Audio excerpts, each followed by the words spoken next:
I feel better if people find my music more than me telling them about it. I love that about you, by the way. You've always been unapologetic with yourself. I got about 4 bars in here, forgot my words.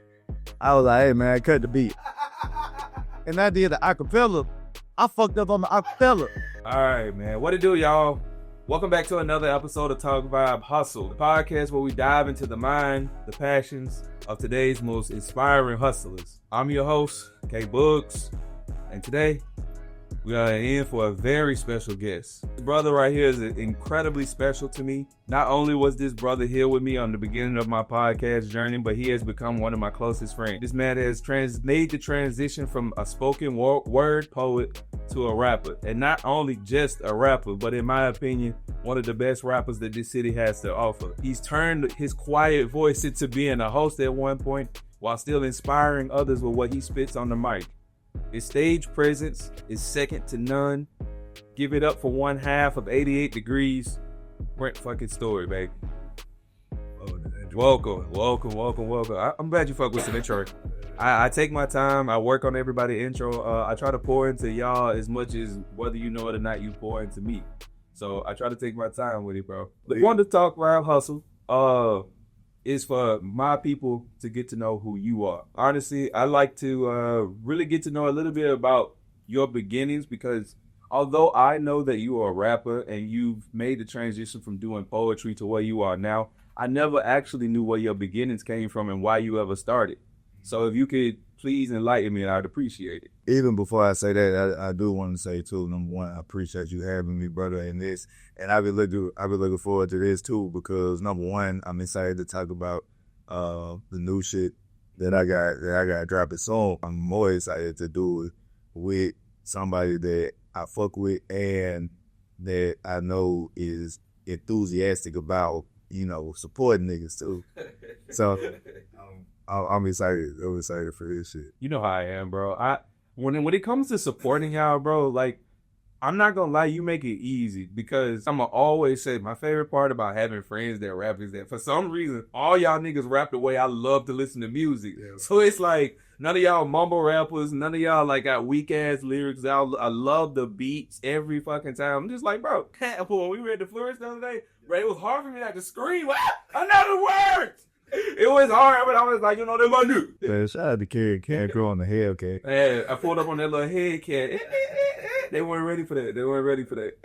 But to answer your question, I got started writing poetry. I was maybe like in 5th grade. My granddad had this book. It was like a collection of writers from the Harlem Renaissance, authors, poets. The first poem I wrote, I don't remember the title of it, but I know it was inspired by Langston Hughes' poem. I wrote my own version of the Langston Hughes poem just based off of what I understood from it. 6th grade transition into writing raps, because I was a big T.I. fan, so I started writing my own version of T.I. songs, and then gradually writing my own shit. It wasn't even writing to a beat. I was just writing shit. Yeah. But if I ever did write to a beat, I would. It was either T.I. or Wayne. I would literally copy the flow or the cadence, but just write my own words into feel. Really fucking yup. From there, it was, off and on with writing. I never really performed till I got to state. I was at state, I wanted to say like 2015, summer, fall 2015, the first time I actually did an open mic. Okay. 10 years ago. Yeah. Crazy. Shit. I just wanted to put that into perspective that was a decade ago. Go ahead. Shit. Then from now, it was just kind of gradually getting into rap, because you're going to different open mics, and after the fact, niggas will be doing ciphers. Even on campus, niggas be doing ciphers and shit. And it kind of throw off the vibe a little bit. Even the niggas fuck with you, it throw off the vibe. Everybody rapping, talking their shit. Then here I come talking about how beautiful the black woman is in a poem, or the plight of black America and shit. And it's like, it just throw the vibe off, bro. Get this so fast nigga out of here. You feel me? Yeah. Woke ass shit. But I mean, nobody ever told me it was bad, but you just kind of feel that. Yeah. I actually started recording, at least on my own, when me, Scooter, and Maze had moved in together. Shout out to Sir Maze. Mm-hmm. When we had became roommates, me and Maze went in on the interface. I feel like me and Scooter went in on the speakers. set up shop in my own. Then yeah, she just been graduate for now. First question. Well, it's not even a question. It's more of just a point to your saying of like walking into a room and being the woke rapper or the woke poet in a room full of niggas who I tote guns every day.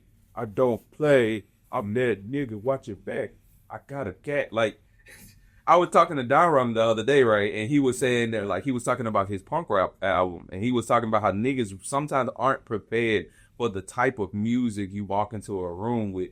So for you as a creator, when you were trying to find your sound, was that a deterrent for you? Yes and no. One thing I learned, well, hindsight is always 20/20. I saw that there was a time where I was making music that I felt like people should be listening to, and this was a conversation me and Trey was having. You see what the wave is, what's so oversaturated. Yeah. And it's like people complain about, oh, everybody sound the same, everybody trying to be like whoever, whatever. And it's like, all right, boom, this is what you should be listening to and it's what I wanted to do. But ignoring that people want, music shouldn't feel like a chore. You shouldn't feel like you forcing somebody to listen to something. Like, it's supposed to be enjoyable. Yep. You feel me? Yeah, everybody got their own taste. Some people like thought-provoking shit. Some people like unorthodox shit. Yep. You know what I mean? But overall, it's supposed to be because I gravitate to it because I'm supposed to, not because a nigga just trying to be different. As in, like, impersonating what everybody want to listen to versus just actually being yourself and making your music? Kinda. Okay. Kinda. It's like a little bit of that, but still trying to present it in a way that the people who enjoy that can also enjoy this as well. Okay. You know what I mean? But doing it the way I want to. Now, granted, that's still like a fine line that gets hard to walk. Yeah. Because it's like, what do people want to hear versus what do I like?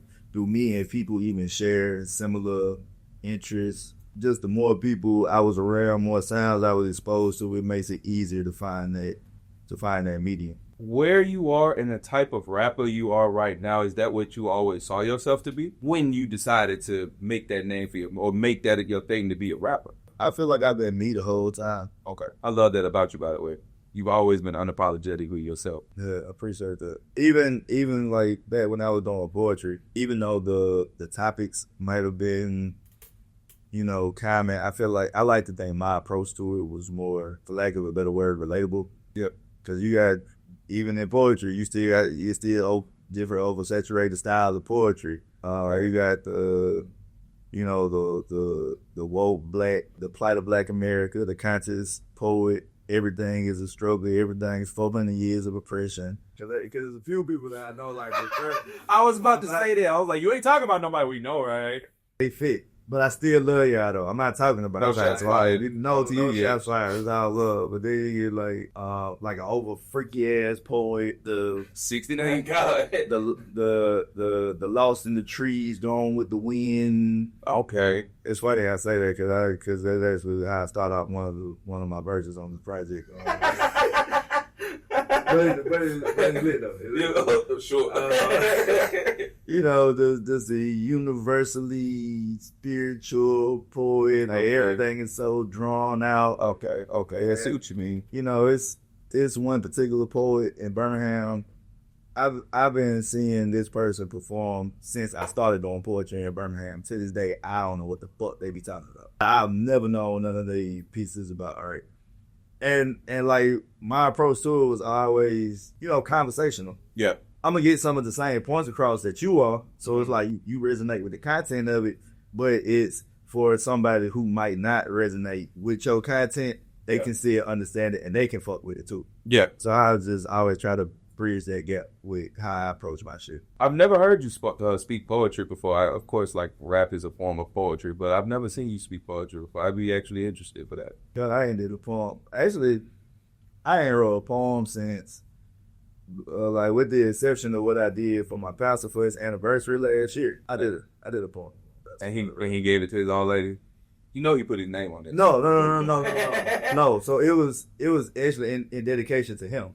That's fine. Okay, never mind. I fuck with my pastor. I ride with my pastor. He a really good dude. Probably the only person at my church I do that for. But yeah, with the exception of that, Man, I can't tell you the last time I wrote a poem, bro. Okay.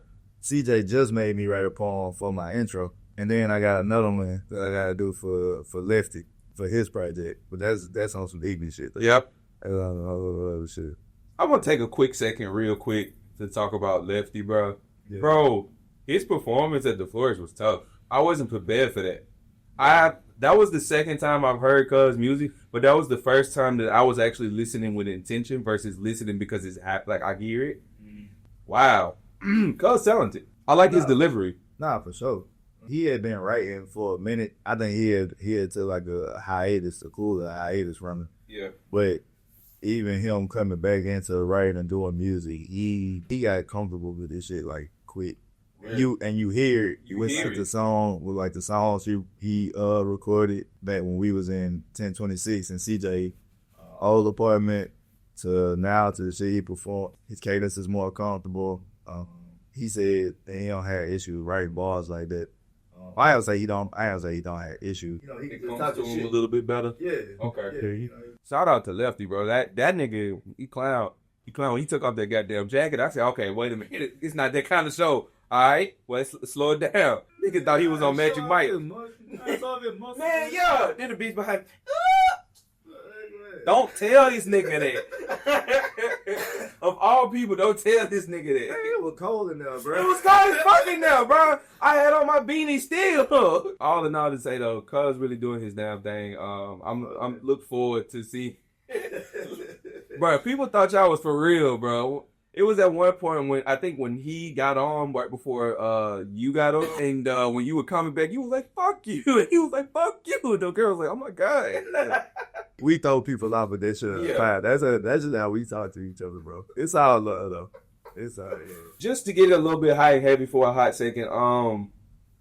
Has there ever been a time that you just righteously wanted to quit and be done with this? Yeah. And what sparked that? Man, shit, like I said, just the oversaturation. Like seeing how accessible rap is to everybody, the people that blow off of it, how much appearance matters more than craft, and even just the amount of time that niggas put into it. Mm-hmm. You know what I mean? Versus like it takes a level of investment that it takes away from your real life too. Yeah, it does. You know what I mean? And then you gotta take a portion of your real life and invest that into that. So it's like, how much do you want those worlds flashing? You feel me? Because I'm big about keeping that shit separate now. Well, I've been big about that shit. I didn't keep that separate though. I don't talk about it. Okay, that's fair. That's fair. But even part of that too for me is like, I feel better if people find my music more than me telling them about it. Because even that's another reason I want to quit too, is it like the stigma that comes with people knowing you rap. It's like, oh, you a rapper. You another one of them niggas. Okay, I can understand that. Like, okay, what you gonna tell me to buy your mixtape? Yeah. What you have me to watch a video? See, that's shitty, dog. You feel? Oh, want me to find you on SoundCloud? You feel? Yeah. Somebody told me and tried to insult me. Actually, this was like a few years ago. Dude told me he said, "What do I look like explaining politics to a SoundCloud rapper?" And then for the life of me, I couldn't understand why he thought I was a SoundCloud rapper. He was talking about you.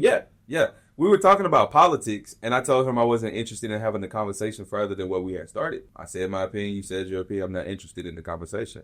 And then he said, what do I look like explaining politics to a SoundCloud rapper anyway? And I just, for the life of me, was so blown. Not blown away that he said it, because like, okay, but like, what made me look like a SoundCloud rapper? Where do you get there from? I don't know, because I was like, dressed semi-fly. I don't know if you like, semi-fly is SoundCloud rapper. Get into the vibe and what gets you going when you in the studio. Do you jump in the studio, have your shit ready, or are you the type of person you get in, you hit a beat, and you let it come to you as you there? I really don't have a one. I don't have one particular method. It honestly just depends. Troy and CJ will tell you there have been times where we'll have a song, they'll pull up a song where it's intended for me to, to write to it and then come back. But I already have a verse ready for it. There have been times where I'm supposed to write on the spot, but it take me long. I have to come back. I'd have been lit in the studio, and I just go in and punch, and I have something like 30 minutes.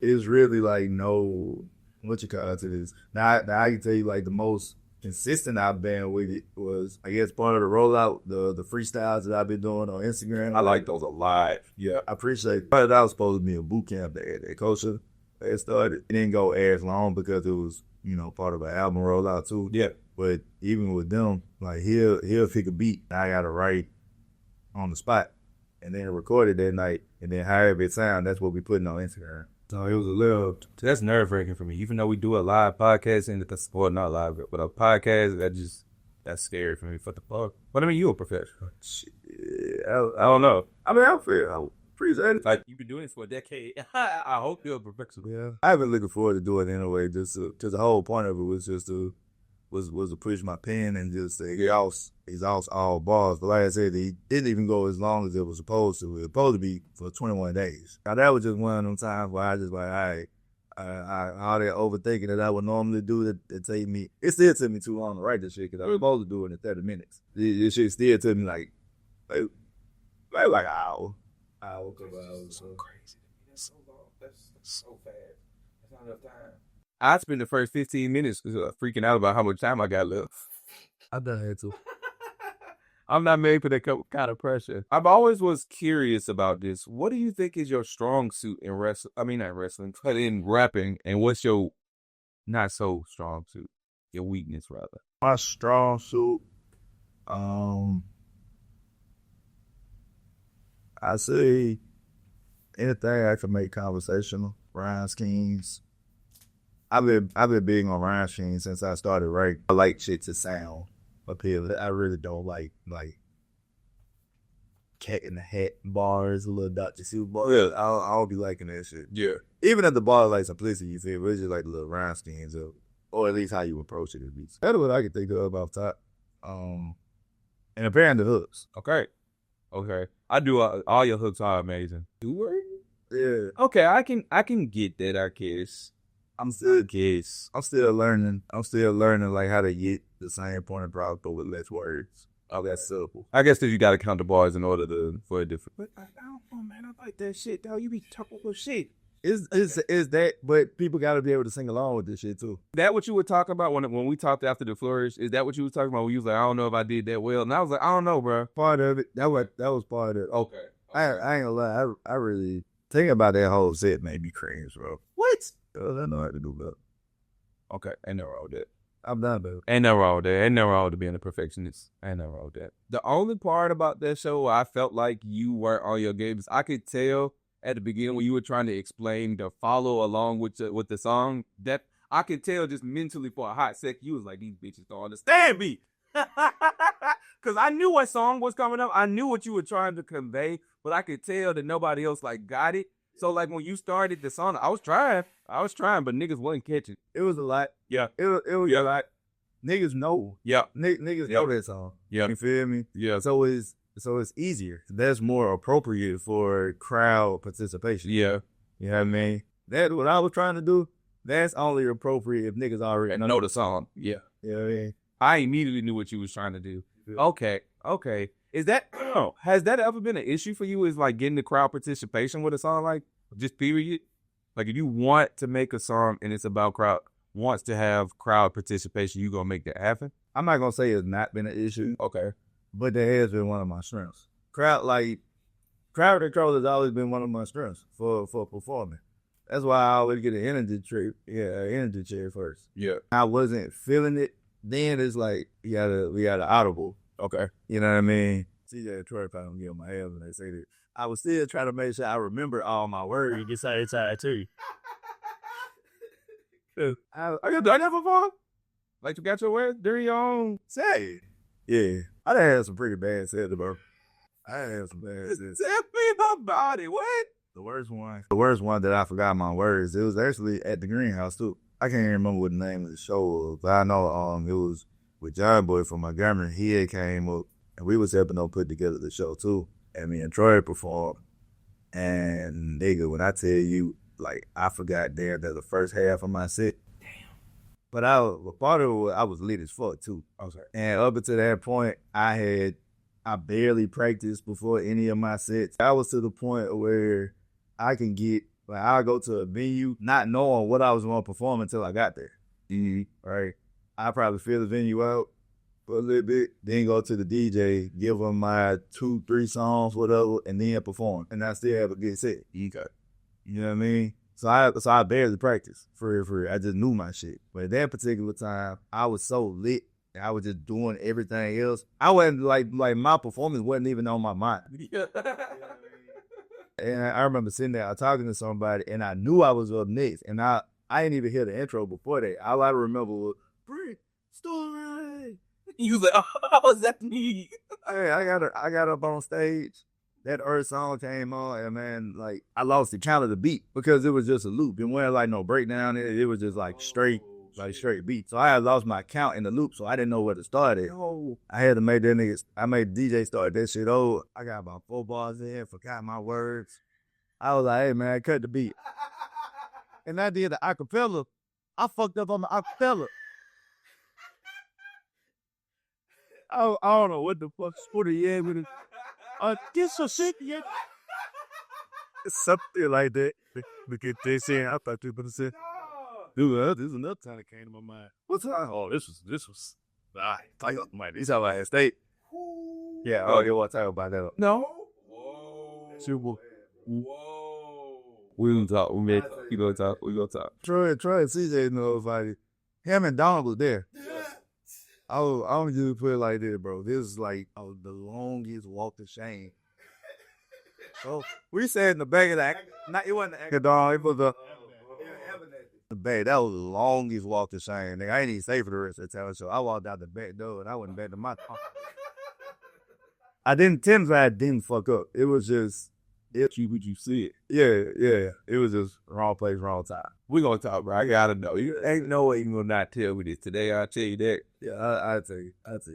Jumping into a slightly different subject. I want to talk about the city of Birmingham. And I want to talk more about essentially what in your opinion do you think we need to do to broadcast our music and entertainment scene better? Because in my mind, Atlanta is a jump, skip, and a hop away, and you there. And Atlanta is legitimately the mecca of the two things that I just named when the black community. When it comes to music, when it comes to entertainment, that's the first place that you can go to get the best of the best when it comes to the black people. But here we are, right next to them.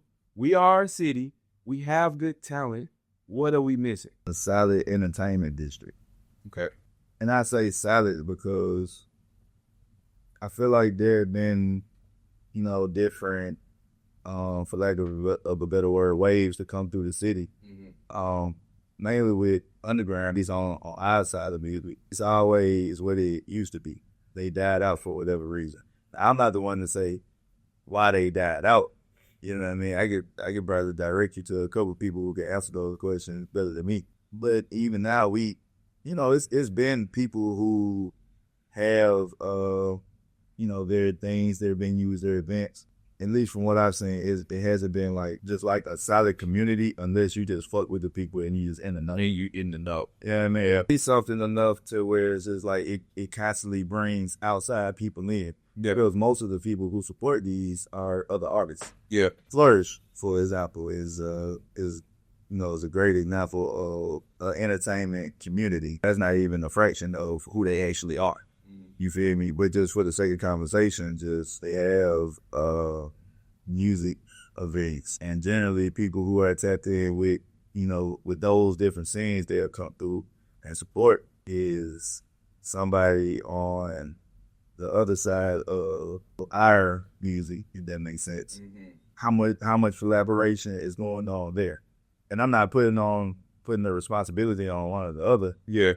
I'm just saying you really don't see it. Granted, it's different crowds, but who's to say like your crowd won't enjoy this as well? Mm-hmm. I mean, I'm kind of just rambling outside, but that's just a gist of the first thing that will come to mind. Yeah. That's fair.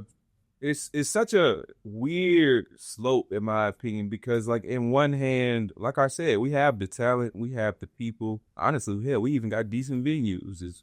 But just like you said, at the same time, if you're not tapped in, you don't know. Because hell, if I can be really honest, before meeting y'all, I never knew we even had a music scene like we do in Birmingham. But since meeting you guys and getting tapped in. I see it now, and I see it on a regular basis. But there needs to be more. And then it's like if people don't know, why should they care?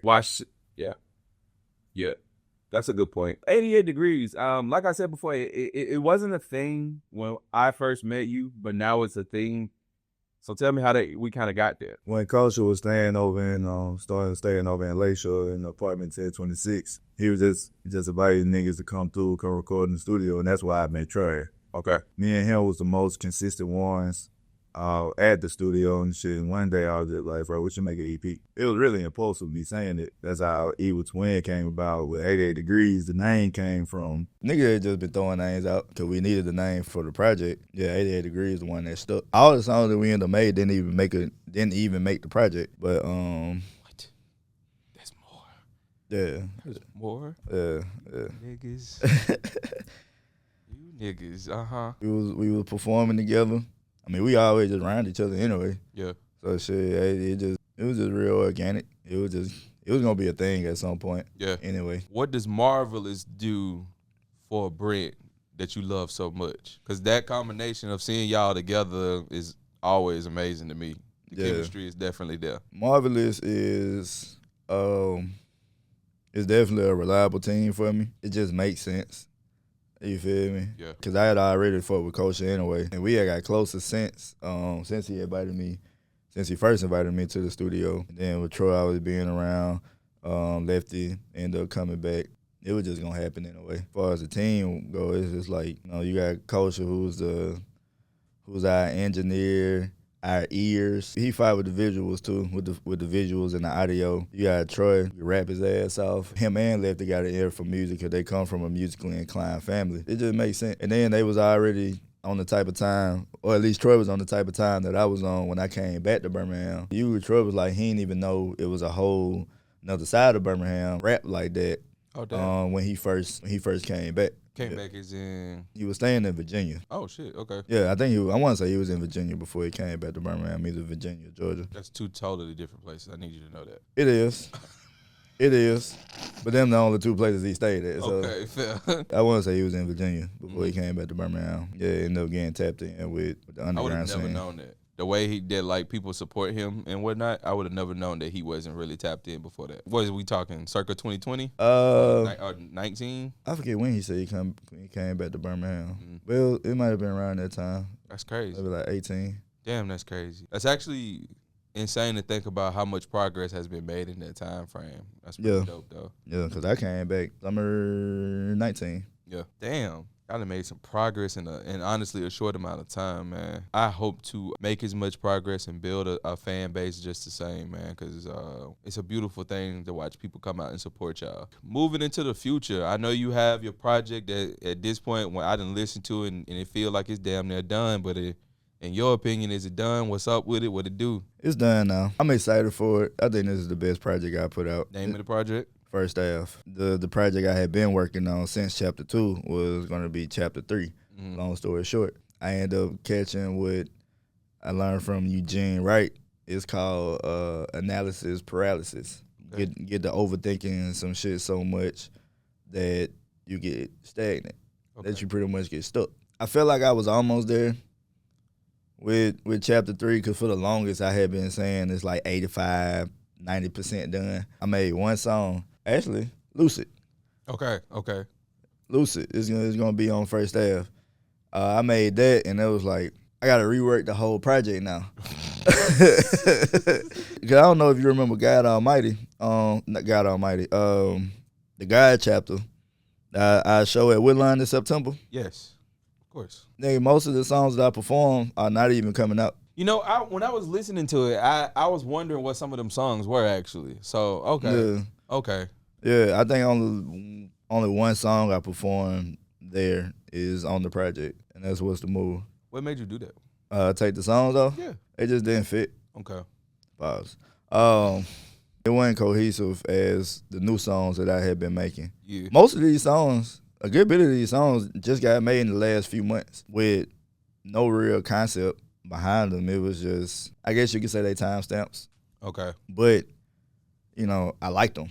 I really liked them. People who had listened to them said it say it sounded more polished. I was playing with the idea of, just doing like two EPs. And then I was just like, well, I don't want to take the chance of keep pushing shit back. So what if, let's just see what it sounds like on one big project. I really just wanted to get my shit off for real. But the closer that we got, that it's been getting time for it to release, it's been, especially like after I set the release date, we had a conversation about being more intentional with everything. Like everything we do has to be intentional. It started getting treated like a real album. Now it's a few songs from Chapter 3 that's still on there. What's the Move? Headlights. Headlights is actually the oldest song on that bitch. There are a few different versions of Headlights that I've done before with a few different other people, but the hook and the beat itself has been the same since 2019. 2019? 2019. That's how long you been sitting on that? Mm-hmm. You're a monster. You know that? You're a sick man for that. I appreciate That's crazy. What? And such a good song. Talk about that feature though. Ooh, how that happen? The feature, Deontay Hitchcock. First off, shout out to Deontay Hitchcock for doing that, for ripping that bitch. Culture set that up because, like I said, it was another feature on the song initially due to some different issues. Bruh not on the song no more. Hitchcock had posted on his Instagram that he was doing discounted features. Sent the bread, he sent the verse back. That easy. And how long did it take to get the verse back? I'm just curious at this point how all of that works. I want to say 2 weeks, if that long. Either way, that's a fast ass turnaround. Yeah. Damn, that's actually pretty amazing, honestly. I want to say that I could be completely wrong. Yeah, because my memory is just bad. But it wasn't like a super long turnaround, but it was long enough for for niggas to be like, he stole our money. Oh God, like, cause no cap. As soon as Coach sent the bread, he was like, "Hey, you think the nigga just scammed us?" You even think we were talking to the right nigga? like all these thoughts start happening immediately. We niggas from Birmingham, so like everything is scam until proven otherwise. You feel me? So damn. But yeah, bro, came through and did his shit. Ripped that bitch, and yeah, I'm excited for it. I'm excited for it too. You doing a video? We'll see. Okay. Let me know. I can get on a good foot. For sure. First half, yeah, tap in with that shit. I'm excited for this motherfucker. That's perfect. I'm glad to know that you are continuing your journey, because at the same time, like when you keep going, it keeps me inspired. If I can keep it a buck with you, because it took me a minute to get back into and get back in here on my own and record, because I ain't gonna lie, I was scared at first. Like I said it earlier, but I was real nervous, bro. I didn't think I had the capability to carry a show on my own, especially for an hour. Yeah. But with having a guest, and like I always say, I'm gonna say this on every episode till it's trademark. The definition of success is when preparation meets opportunity. In order for me to be successful on these interviews, I gotta prepare. And same way you gotta be when you go into the studio, you gotta prepare to actually for that moment. You keep me motivated. So as long as you keep putting out projects, I promise I'm gonna keep putting out episodes. So the conclusion, and we'll start wrapping this thing up, man. If your future self was to come into that door right in front of you, you got 2 questions to ask. And when I pre-reference this question, I just want to lay out a couple answers. Yes, you can let me know exactly how you supposed to look like when you come through this door. Somebody done gave me head to toe. You can ask yourself weight loss questions or weight gaining questions. Somebody asked their future self if the Ozempic worked. I thought that was the best answer so far. Yeah. But go for it. My first question is this shit worth it? My second question, what do I need to start doing now that I ain't doing yet? That's fair. Yeah. That's actually an amazing question. The reason why I asked that question is because a lot of the times people ask you, what do you got to tell your past self? In no relation, to keep it a stack, even if you tell your past self something, it ain't shit finna change. But wondering about your future and provoking thought as to what do I actually want to shape my future to look like is always why I ask that question. Because a lot of people don't put forth that effort and thought of like, would I be successful? What do I need to know right now? What I need to ask myself right now to be at that point. So that's why I like to ask that question. My second question to you is, if we was to put a plaque right here of the song that describes your journey up until now, what would that song be? I don't even know if this is the best song, but off top, I'd say Spread Love by Meek Jenkins. That's been my comfort song Okay. for a while. And it's I mean, in a sense, what I feel like I've been trying to do with my writing since I started. It's just spread love with it. But not so much to the point that it's preachy, because it's not a preachy song. It's a vibe, you know what I mean? Fuck with that. Yeah. So now that you've sat here and you've had your opportunity to come talk, vibe, and hustle with the team, who would the next hustler that you would like to see in that chair? Troy Massive. So we can definitely make that happen. That's all I have for you. Let the people know where they can find you, and go for it. Y'all can follow me on Instagram at BRINTSTORY. I'm Brint Story across everything, for real. Instagram, Apple, Spotify, YouTube, whatever. First Staff out now. Y'all go tap in with that shit. Shout out to Kerry for having me. Appreciate you, my brother. Ain't a problem, man. Thank you for coming. Yeah, this has been another episode of Talk Vibe Hustle. I appreciate y'all being here, and we'll see you on the next one. Tap in.